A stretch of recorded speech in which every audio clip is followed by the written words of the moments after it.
Hi, my name is Tina Patel. I'm an architect and co-founder of Formed Architects. Today, I want to talk to you about hiring an architect and the architectural design process and what you can expect to get out of this. Each project is unique, and critically, your architect should talk you through each step and the various stages of the architectural design and what is involved. All architects consider a design differently, but for us, here at Formed, we start with you, the end user, in mind. Our approach involves getting to know you and your needs, and before we even take pen to paper, we want to understand you, your aspirations, budget, and the key goals that you're looking to achieve as part of your project. This will vary from project to project and will involve an element of site analysis, consideration of what may be possible in planning terms, and investigations around the specifics of your project. Various factors will inform the design process as the project develops, and by getting to know you, the site, and statutory limitations, we can then understand with you what steps will best suit your project.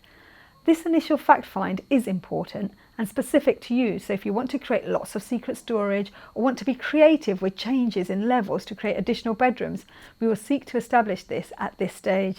Each project is unique, and we will work with you to create the wow in yours relative to what wow means for you. The initial schematic design phase is what we call the concept design sketches. This considers the information we will have discussed at the outset during the fact-finding stage to inform the design sketches. Prior to this, we want accurate drawings of the existing space undertaken by a team of surveyors, and they go around measure the existing space. We use these measured survey drawings to form the basis of what is being proposed and put hand-drawn ideas into place to illustrate how the space may work in plan relative to your brief. These sketches are then presented to you, and as we speak through these, we can start to consider what option you believe to best represent your requirements and mix and match ideas where you consider this appropriate. This stage should be exciting, and it will often be the first time you can start to think about how a space may start to come together to realise your vision. We can reflect at this point on how much the project will cost and get detailed initial cost estimates for the work if needed for budgeting purposes.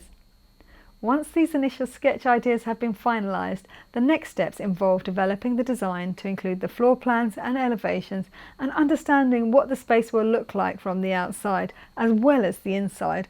Although it may not be apparent at this point, as architects we'll be thinking about the construction process and how the design can be built once statutory approvals such as planning permission and building regulations are in place. Once the relevant approvals are in place, we can then progress to the detailed design development phase. This will consider the construction process, likely to involve structural engineers who advise on what size steels may be required, or consider alternative structural solutions to bring parts of the building design together. Often, this can be as simple as thinking about having level ceilings throughout so that you can't see the structural beam downstairs, which can result in a seamless space, or introducing exposed structure into the space so that you can see the skeleton of the building. All aspects can be considered in a creative manner so that you know what you're going to get before the end. As the design process evolves, the architectural team will talk about developing construction drawings so that there is a clear intent of what the builder is being expected to build from the outset. These detailed drawings will involve a lot of coordination, bringing many aspects of the building design together, from lighting to seamless joinery that can bring a space to life. It may also include detailed models and images and references to things you like on social media, from Pinterest mood boards to Instagram posts.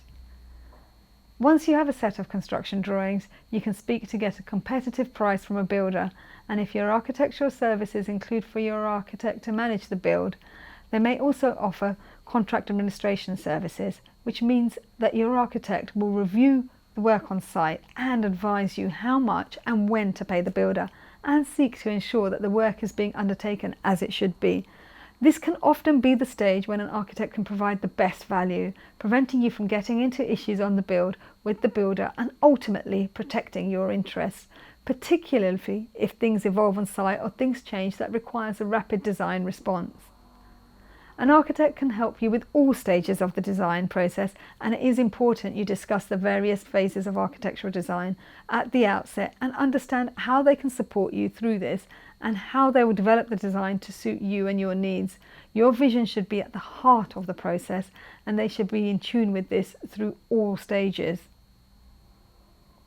If you have been through the design process with an architect, we would love to hear what you thought about it and the most important aspect for you.